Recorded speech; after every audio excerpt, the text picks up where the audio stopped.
So how do you commemorate something like this, a history-changing event that's horrible to think about, yet so significant in the life of the country? Well, body counts are the traditional measure. When the nation was racked by unimaginable loss in years past, that's how we remembered it.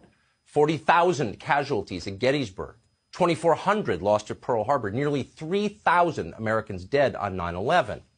But this is a new time, a different age. Those antiquated metrics won't work as we observe a moment of silence for the fallen of January 6th.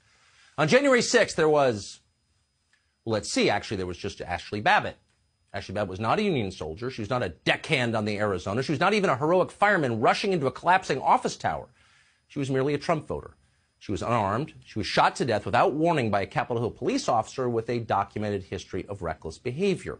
In the end, Ashley Babbitt was the death toll on January 6th. But honestly, so what? It's not really about the numbers, is it? It's not about how many people were killed on January 6th. In fact, the list of those who weren't killed on January 6th is quite long. It's impressively long. It includes all 535 members of Congress, as well as their entire staffs and the press corps that covers them. None of them died. They're still around. But again, who cares? It's not about body counts. It's about feelings. It's about how the survivors feel, especially the reporters who survived. The feelings of reporters in Washington matter a great deal in America.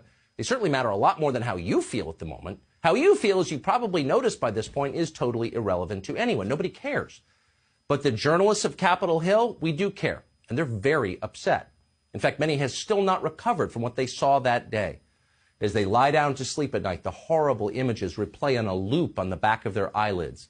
The deafening thunder of cannon volleys, the smoke from the remorseless artillery fire blotting out the sun, the screams of the mortally wounded calling out for their loved ones, echoing like some demonic soundtrack against the walls of the speaker's lobby.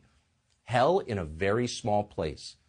Unless you were there that day, you cannot possibly understand what it was like. Imagine the Tet Offensive plus Fallujah plus the night before Thanksgiving at Whole Foods. On January 6th, you couldn't tell who the enemy was. Unless you looked down and saw they bought their shoes at Walmart, then you knew. But otherwise, it was the fog of war, my friends. Casey Hunt was there that day. Hunt is now something called the Chief National Affairs Analyst over at CNN.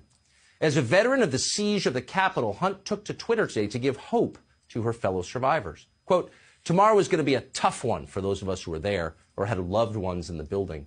Thinking of all of you and finding strength knowing I'm not alone in this. Hashtag January 6th.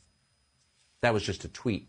But someday, you've got to believe, because this is a hopeful country, that Hunt and her fellow survivors of the insurrection massacre of January 6th